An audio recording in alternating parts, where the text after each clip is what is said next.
Hello friends, नमस्कार। This is Sanjay.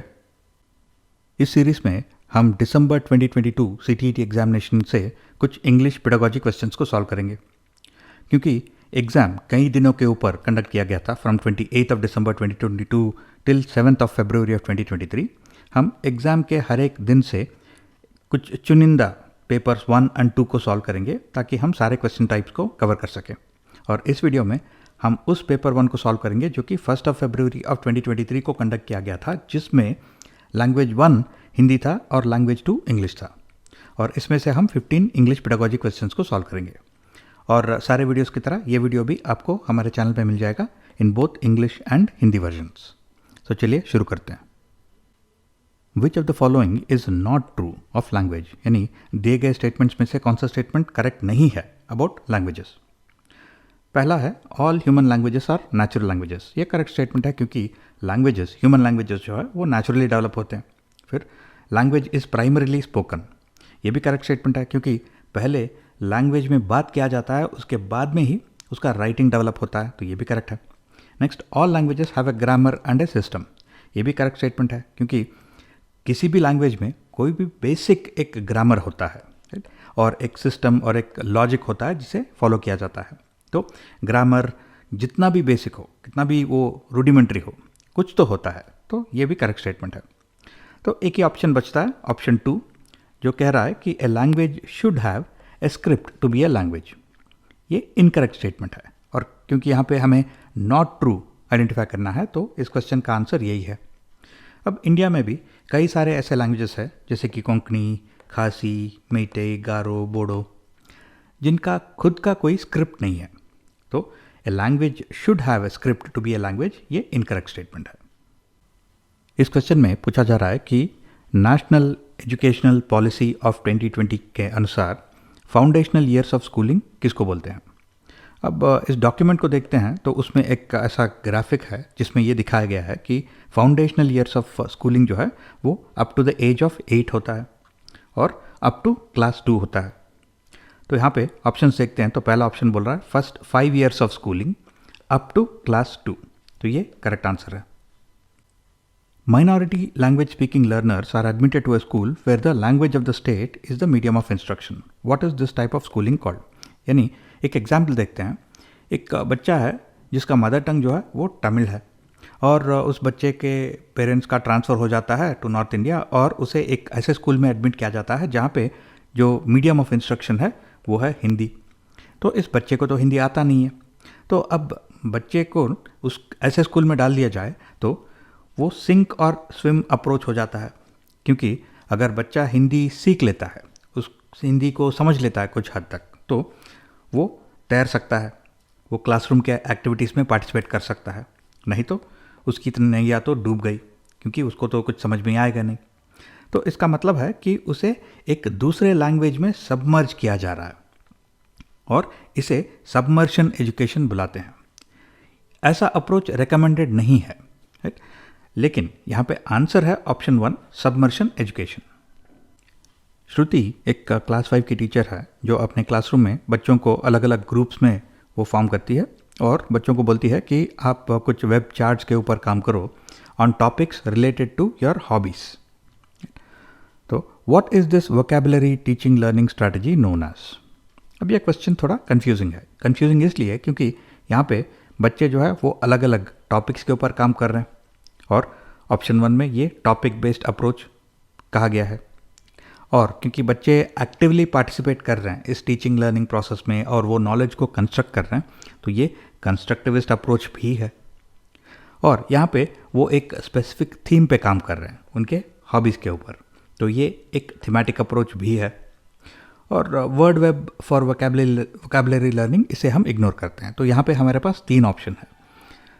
यहाँ पे हम आसानी से टॉपिक बेस्ड अप्रोच या फिर कंस्ट्रक्टिविस्ट अप्रोच सेलेक्ट कर सकते हैं, लेकिन सीटीईटी पेडागॉजी के हिसाब से देखें तो इसे थीमेटिक अप्रोच बुलाया जाता है।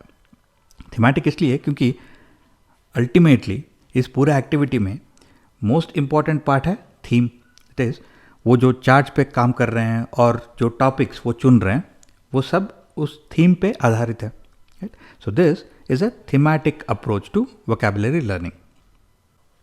आमिर एक क्लास 4 में लैंग्वेज टीचर है और वो अपने क्लासरूम में बच्चों को ग्रुप्स ऑफ 5 में डिवाइड करते हैं और उनसे कहते हैं कि ये topic that is my experiences with my pet, इसके ऊपर एक पैराग्राफ लिखो।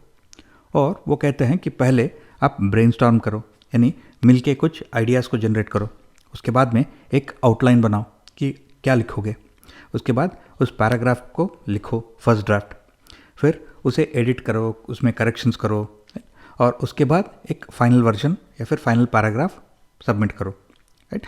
तो हमें पूछा जा रहा है कि ये किस तरह का अप्रोच है टू राइटिंग।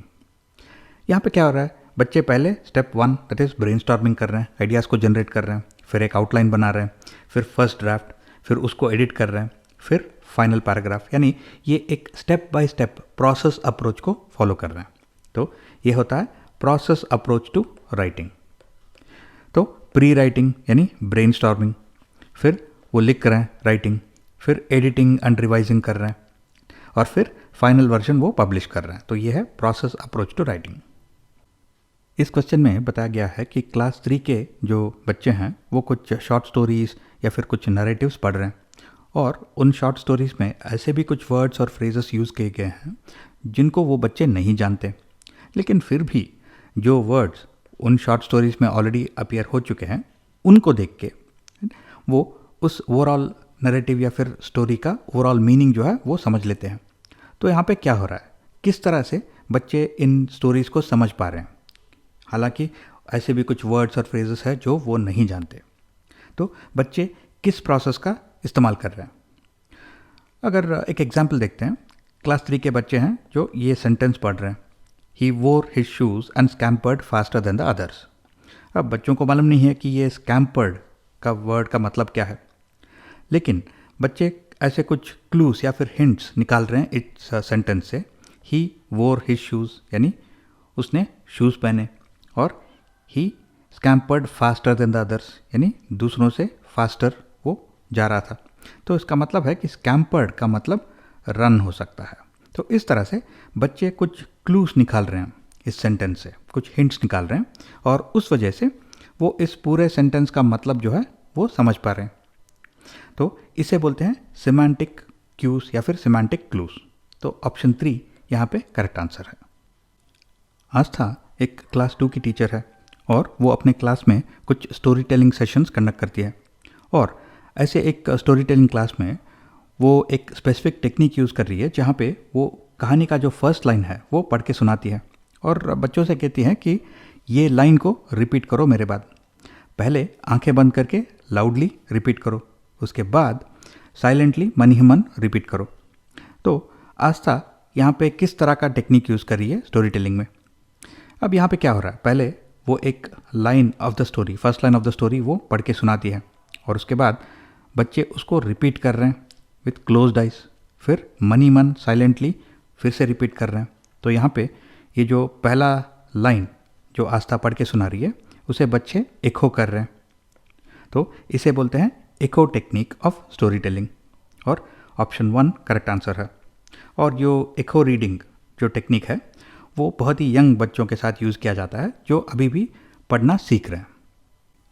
एक क्लासरूम में टीचर जो है वो एक एनवायरमेंटल स्टडीज़ टेक्स्ट बुक से कुछ 5 सेंटेंसेस को पढ़ के सुनाता है और वो इन 5 सेंटेंसेस को 2 बार ट्वाइस पढ़ के सुनाता है और उसके बाद बच्चों से कहा जाता है कि तुम इन सेंटेंसेस को रिक्रिएट करो, रिकॉल करो। और ये ज़रूरी नहीं कि आप एग्जैक्टली सेम सेंटेंस को रिकॉल करो, बट अगर आप जो सेंटेंसेस के ओरिजिनल मीनिंग है उसके नज़दीक भी आ जाते हो तो उतना काफ़ी है। तो nearer to the sentences read out.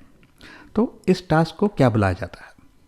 अब यहाँ पे 5 सेंटेंसेस यानी ये एक पैराग्राफ हो गया और ये कंप्लीट पैराग्राफ को 2 बार पढ़ के सुनाया जाता है बच्चों को और फिर बच्चों से कहा जाता है कि तुम इस पैराग्राफ को रिकॉल करो, रिक्रिएट करो।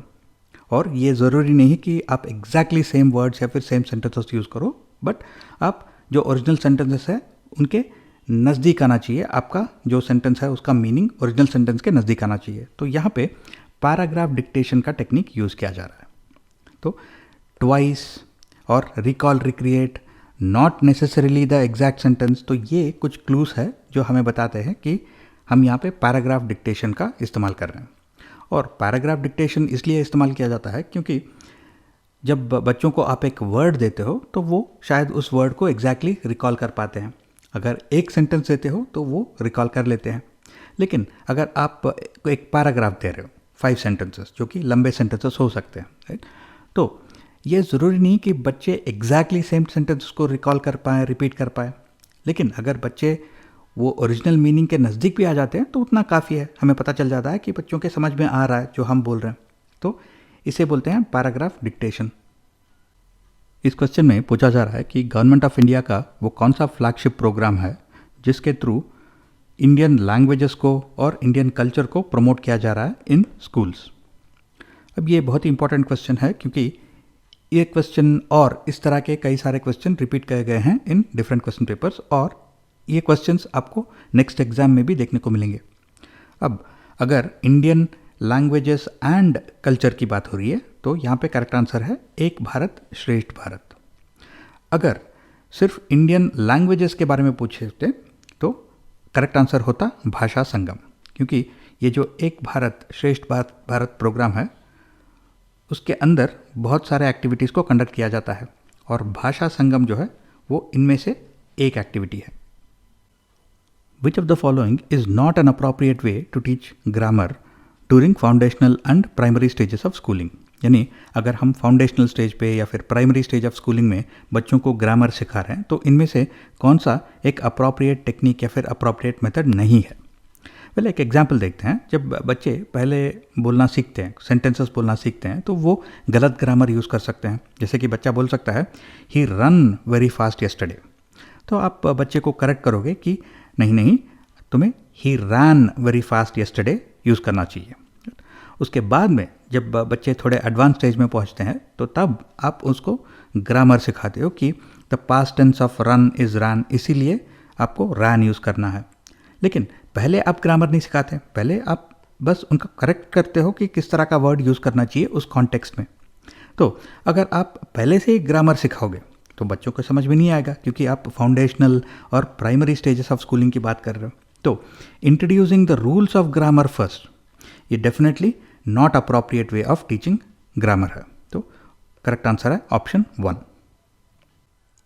विच of the following is not true about using rhymes and songs during the formative years of language learning? यानी जब formative years of language learning में हम राइम्स एंड सॉन्ग्स यूज़ करते हैं इन द क्लासरूम, तो उस context में इनमें से कौन सा स्टेटमेंट गलत है? अब ये फॉर्मेटिव ईयर्स क्या होते हैं? जो फाउंडेशनल ईयर्स ऑफ स्कूलिंग होते हैं उन्हें हम formative years of language learning बुला सकते हैं। अब जब हम बहुत ही यंग बच्चों को राइम सिखा रहे हैं और सॉन्ग सिखा रहे हैं इन द क्लासरूम, तो वो अपना इमेजिनेशन यूज़ कर रहे हैं, तो ये करेक्ट है। फिर वो सॉन्ग्स और राइम्स के थ्रू वो कुछ लैंग्वेज भी सीख रहे हैं, तो ये भी करेक्ट है। फिर वो सॉन्ग्स और राइम्स के थ्रू उनको एन्जॉयमेंट मिलता है, प्लेजर मिलता है, तो ये भी करेक्ट है। लेकिन ये राइम्स एंड सॉन्ग्स के थ्रू हम उन्हें ग्रामर सिखाने की कोशिश नहीं कर रहे हैं, तो ये नॉट ट्रू है। तो इसका मतलब है इस क्वेश्चन का आंसर जो है वो ऑप्शन 1 है। क्लासरूम में बच्चे एक कहानी पढ़ रहे हैं पहले, उसके बाद टीचर एक एक्टिविटी देती है कि इमेजिन करो कि उस कहानी में जो बेटी है, डॉटर है, वो तुम हो और एक डेयरी एंट्री लिखो after the wedding event in your home that day. यानी उस सिचुएशन में अगर तुम होते तो उसको इमेजिन करके एक डेयरी एंट्री लिखो अबाउट दैट डे। तो इस तरह के क्वेश्चन को क्या बुलाया जाता है? What typology of question would this come under? अब करेक्ट आंसर है एक्स्ट्रापोलेटिव क्वेश्चन। ये शॉर्ट आंसर क्वेश्चन हो सकता है, अगर आप शॉर्ट आंसर लिखते हो, ये लॉन्ग आंसर क्वेश्चन भी हो सकता है, लेकिन जो यहाँ पे एक्टिविटी किया जा रहा है उसे स्पेसिफिकली एक्स्ट्रापोलेशन बोलते हैं। तो ये एक्स्ट्रापोलेटिव क्वेश्चन है, यहाँ पे आर्ग्यूमेंटेटिव क्वेश्चन नहीं लिख रहे हैं, राइट। करेक्ट आंसर है एक्स्ट्रापोलेटिव क्वेश्चन। तो ये एक्स्ट्रापोलेशन क्या होता है? अब एक्स्ट्रापोलेशन वो सिचुएशन होता है जहाँ पे आपको कुछ इन्फॉर्मेशन दिया जाता है और आप एक करंट सिचुएशन को ऑब्जर्व करते हो, उसके बाद आप इमेजिन करते हो या फिर गेस करते हो एक हाइपोथेटिकल सिचुएशन के बारे में और उसके बारे में आप कुछ लिखते हो। जैसे कि अगर आप बच्चों को एक डॉक्यूमेंट्री दिखाते हो अबाउट एयरलाइन पायलट्स और उसके बाद आप उनको एक एक्टिविटी देते हो कि अगर तुम पायलट होते तो क्या करते, राइट। तो ये होता है एक्स्ट्रापोलेशन, यानी बच्चे कुछ इन्फॉर्मेशन उनके पास है और उन्होंने एक डॉक्यूमेंट्री देखा है जिसमें कोई सिचुएशन को दिखाया जा रहा है और आप उनको बोल रहे हो कि एक्स्ट्रापोलेट करो कि अगर हाइपोथेटिकली तुम पायलट होते तो क्या करते, तो इसे बोलते हैं एक्स्ट्रापोलेटिव क्वेश्चन।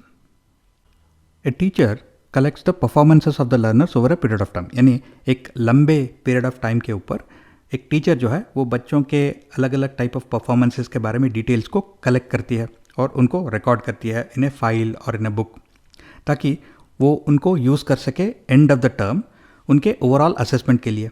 तो इस तरह का असेसमेंट जो है उसे क्या बुलाया जाता है, इसे हमने डिस्कस किया हुआ है in the CDP syllabus series under tools and techniques of assessment, और इसे हम बोलते हैं पोर्टफोलियो असेसमेंट, क्योंकि टीचर यहाँ पे एक पोर्टफोलियो बना रही है फॉर द स्टूडेंट्स, और उस पोर्टफोलियो में उनके अलग अलग तरह के परफॉर्मेंसेस हो सकते हैं, जैसे कि उनके मार्क्स कार्ड्स जो कि उनके एकेडमिक परफॉर्मेंस को दिखाते हैं, फिर जो भी उन्होंने एक्टिविटीज़ पार्टिसिपेट किया हुआ है उसके बारे में डिटेल्स उसने उसी फाइल में या फिर उसी बुक में कलेक्ट किया हुआ है। तो बच्चों का जो पोर्टफोलियो होता है वो एंड ऑफ द ईयर हमें ये बताता है कि बच्चों ने पूरा साल क्या किया है, क्या सीखा है उन्होंने इन द क्लासरूम। तो उस पोर्टफोलियो को यूज़ किया जाता है at the end of the year to assess the students, तो इसे हम बोलते हैं portfolio assessment. Which of the following is true of language development in learners, यानी लैंग्वेज डेवलपमेंट को लेके इनमें से कौन सा स्टेटमेंट करेक्ट है। अब ऐसे क्वेश्चंस को आंसर करने के लिए आपको सिर्फ ये फ्लो चार्ट याद रखना है। कोई भी जब एक नया लैंग्वेज सीखता है तो पहले वो सुनता है, राइट, लिसनिंग, उसके बाद में बोलना सीखते हैं, उसके बाद में reading and writing concurrently develop होते हैं। तो यहाँ पे ऑप्शन 2 बोल रहा है reading and writing develop concurrently, तो ये करेक्ट आंसर है। Reading develops first followed by writing, ये इनकरेक्ट है। School should not introduce writing along with reading, ये भी इनकरेक्ट है। और writing develops first followed by reading, ये भी इनकरेक्ट है। तो reading and writing develop concurrently. इस क्वेश्चन में 4 स्टेटमेंट्स है और हमें आइडेंटिफाई करना है कि रेमेडियल टीचिंग को लेके इनमें से कौन सा स्टेटमेंट करेक्ट है। अब ये रेमेडियल टीचिंग क्या होता है, अगर बच्चों को कुछ डिफ़िकल्टी है कुछ टॉपिक्स में या फिर कुछ सब्जेक्ट्स में, अगर हम उन्हें कुछ एक्स्ट्रा सपोर्ट देते हैं, राइट, कुछ एक्स्ट्रा उनको क्लासेस करते हैं, तो इसे हम रेमेडियल टीचिंग बुला सकते हैं। तो ये रेमेडियल टीचिंग के दौरान क्या होता है, स्टूडेंट्स को कुछ एक्स्ट्रा सपोर्ट मिल रहा है, एक्स्ट्रा अटेंशन मिल रहा है फ्रॉम द टीचर, और टीचर्स को भी फीडबैक मिलता है फ्रॉम द स्टूडेंट्स कि वो टीचिंग में क्या इम्प्रूव कर सकते हैं, ताकि बच्चों को आसानी से वो सब्जेक्ट सिखा पाए। तो इसका मतलब है कि रेमेडियल टीचिंग जो है वो एक लूप होता है, स्टूडेंट्स को टीचर से सपोर्ट मिलता है और टीचर को स्टूडेंट से फीडबैक मिलता है। तो ऑप्शन 2 बोल रहा है कि remedial teaching is for learners and teachers to reflect on what they need to improve in their learning and teaching respectively. तो ऑप्शन 2 करेक्ट आंसर है। और इसी के साथ हम इस वीडियो को कंक्लूड करते हैं। अगर आपके कुछ क्वेश्चंस, कमेंट्स या फिर फीडबैक है तो नीचे कमेंट सेक्शन में डाल दीजिए, और मैं आपसे फिर से मिलता हूँ बहुत ही जल्द अगले वीडियो में। Till then take care, stay safe.